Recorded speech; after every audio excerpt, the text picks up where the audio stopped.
Did you know that there exists a community in India with African ancestry? They were brought into India mostly as slaves about 1000 years ago, and gradually some of them rose from being slaves to kings of many kingdoms. Yes, you heard it right. And this unique and fascinating community in India is called the Sidhhi Community, who have a distinct history and cultural heritage.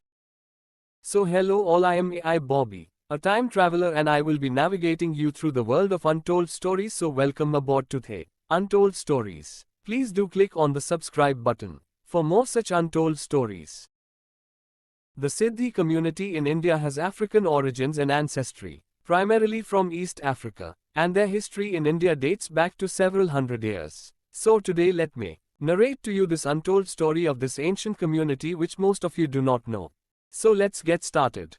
The origins of the Sidhhi community can be traced back to the Bantu-speaking ethnic groups of East Africa, particularly regions that are now part of countries like Mozambique, Kenya, Tanzania, and Somalia. It is believed that they arrived in India as early as the 7th century, although some historical records suggest earlier migrations. There are various theories about how they reached India, including through trade routes and as part of the African slave trade.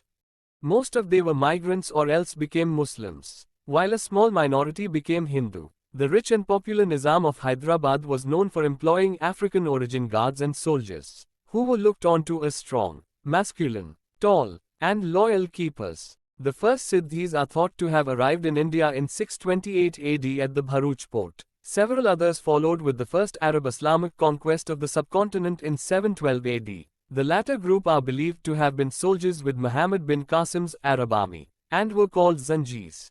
Some of the Sidhis escaped slavery to establish independent strong communities in forested areas. Sidhis were also brought as slaves by the Deccan Sultanates. These Sidhis embraced Deccani Muslim culture, and identified with the Deccani Indian Muslim political faction against the Iranian Shia immigrants. Several former slaves rose to high ranks in the military and administration, soon becoming a reliable pillars for several kings, kingdoms and dynasties. The most prominent of which was Malik Amba, originally named Chapu, was born in Ethiopia. He was captured as a child and brought to India as a slave. He was sold to the Ahmednagar Sultanate, where he gained his freedom, converted to Islam, and took the name Malik Ambar. Malik Ambar rose to prominence as a skilled military commander and eventually became the de facto ruler of the Ahmednagar Sultanate in the 17th century. He was known for his tactical brilliance and resistance against the Mughal Empire. His military strategies, including guerrilla warfare, challenged Mughal expansion in the Deccan region. Malik Amba also implemented several administrative and economic reforms during his rule. Another popular Sidhis include Yusuf Sidhi, a historical figure believed to be one of the earliest Sidhi migrants to India. He is said to have arrived on the western coast of India in the 7th century and settled in the region now known as Gujarat. The Sidhis of Janjira, a coastal fortress in Maharashtra, have a notable history as maritime warriors. They are known for their long-lasting resistance against European colonial powers, particularly the Portuguese, Dutch, and British. The Sidhis of Janjira, including notable leaders like Yakut Khan and Sidi Sambal, defended their stronghold against numerous attempts by foreign forces to capture the fortress, and it remained to be independent from British rule even during the time when the British Empire had spread its power carpet all over the Indian subcontinent. The valor, determination and bravery of the Sidhi soldiers was there behind the protection of this fortress from the British, and was called the impregnable and undefeatable fort of India. So now let's come to which all regions and places did the Sidhis eventually settle in India. So Sidhi communities in India are distributed across various states and regions, often in coastal areas. Some notable Sidhi settlements include in Gujarat. They were supposedly presented as slaves by the Portuguese to the local prince, Nawab of Junagadh. The Sidhis also live around Gir Forest National Park and Wildlife Sanctuary. On the way to Dewa Dungar is the village of Sirvan, inhabited entirely by Sidhis. They were brought 300 years ago from Portuguese colonial territories for the Nawab of Junagadh. Today, they follow very few of their original customs, with a few exceptions like the traditional Dhamal dance. Although Gujarati Sidhis have adopted the language and many customs of their surrounding populations, some of their Bantu traditions have been preserved. These include the Goma music and dance form, which is sometimes called Dhamal. The term is believed to be derived from the Ngoma drumming and traditional dance forms of the Bantu people inhabiting Central, East and Southern Africa. The Goma also has a spiritual significance and, at the climax of the dance, some dancers are believed to be vehicles for the presence of Sidhhi saints of the past. Goma music comes from the Kiswahili word, Ngoma, which means a drum or drums. It also denotes any dancing occasion where traditional drums are principally used.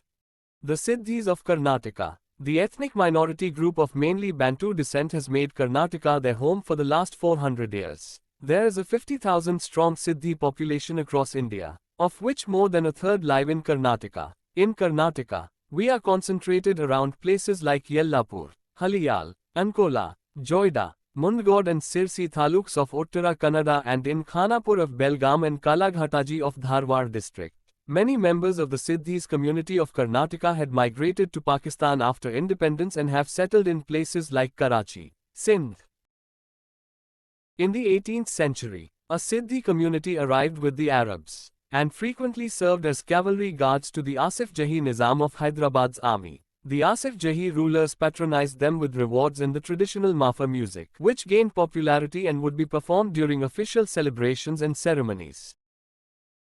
Now coming to Maharashtra, it is almost unavoidable not to talk about the Janjira Fort, the impregnable stronghold of the Sidhis. The Janjira Fort is situated on a small island in the Arabian Sea, off the coast of Maharashtra. The fort is located on the busy maritime trade route connecting Broch, Daman, Diu and Mangalore. This fort commanded the naval traffic of the trading routes connecting Africa, Persia and Europe with the Indian subcontinent. The Janjira Fort attracted traders from far and near and became a halting station on these commercial routes. In the 1500s, the luxury trade at the fort involved ivory, gold, silk, horses and slaves. The Sidhis who built the present structure after realizing the strategic significance of this place. The Sidhis fought many fierce sea battles with the Dutch, Portuguese, French, British, Mughals, and the Marathas but remained undefeated. The advantage of Janjira allowed the Sidhis to extend their territory to the mainland. An acropolis was constructed, around a kilometer south from Rajapuri. The Janjira fort acted as a small secluded city. The fort had a mosque, a palace and tanks. Although surrounded by salty waters of the sea, the fort had plentiful supply of fresh drinking water from 2 reservoirs. These ponds came to the rescue of those who dwelt here during long sieges. There were also many step wells within the fort that provided drinking water throughout the year. This fort is famous for housing cannons. Among these, 3 giant cannons, namely, Kalak Bangdi, Kiavari and Landa Kasam, are the prominent ones. This fort also houses the Panchchatan Shrine, a 7-storied Darbar Hall, a granary and the famed Sheesh Mahal. It is said that the Sidhis were a source of terror even to the British who had to pay a certain amount of tax to the former for safe passage. After independence, the fort of Janjira was included in India. Fascinatingly, many Sidhis continued to stay within the Janjira fortress until the Archaeological Survey of India evicted them in 1972. The Janjira fort remained invincible throughout its career of 3.5 centuries. It is undoubtedly an embodiment of the valor, courage, and heroism of the Sidhis.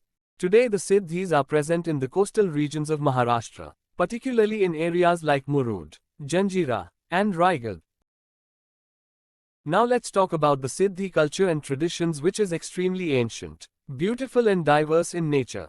The syncretic Sidhi culture is a blend of African and Indian influences. It embodies a syncretic approach to life, combining elements of traditional African practices with those of the Indian communities among which they reside, including natural elements such as wind, sun and rain. The Sidhi languages are a unique mix of Bantu languages, Indo-Aryan languages, and local Indian dialects. Over time, we have also incorporated elements of the regional languages and cultures in the areas where we reside.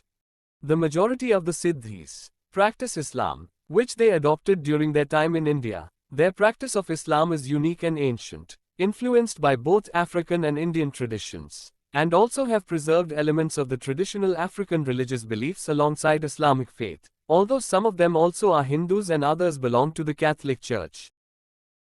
Now let me take you to the highlight, their exotic music and dance, which include Sidhi Dhamal, which is a prominent dance form among the Sidhi community. It is a lively and rhythmic dance that often includes fast footwork, clapping, and the use of traditional African instruments such as drums. Sidhi music and dance are heavily influenced by African rhythms and melodies, which add a unique flavor to their cultural expressions. Sidhi communities celebrate various festivals with music and dance. These celebrations often blend Islamic traditions with their own cultural elements. The Sidhi cuisine is a blend of African and Indian culinary traditions. Some common ingredients in Sidhi cuisine include millet, rice, maize, and vegetables. Talking about spices, spices play a significant role in Sidhi cooking, and dishes may be seasoned with a variety of spices and herbs. And some of their specialties include dishes like sukuti, dried meat, tamdo bhaji, spicy vegetable curry, and nasu, a type of eggplant dish. So now we come to the summary. How is the life of the Siddhis today? Sidhi culture in India is a testament to the community's resilience and adaptability over the centuries. While they have integrated into Indian society, they have also retained and celebrated African roots through music, dance, cuisine, and other cultural expressions. Sidhi cultural traditions continue to be an essential part of the diverse tapestry of Indian culture. While progress has been made in improving the quality of life for the Sidhi community members, challenges remain in addressing disparities, discrimination, and economic opportunities. They do have a long way to go. Although like several other communities in India, although they have African ancestry, they indeed express themselves as fully Indian by heart and soul, just like many different communities in India, and hence add to the diversity of this wonderful country, which indeed is the heartbeat of our nation, and together let's make our home a better place. Thank you for being patient listeners. This is signing off. AI Bobby from The Untold Stories. For more such informative, untold stories, subscribe our channel. For you it's just a click of the button, and no loss. But for us it is an encouragement to keep telling you untold stories. Thank you.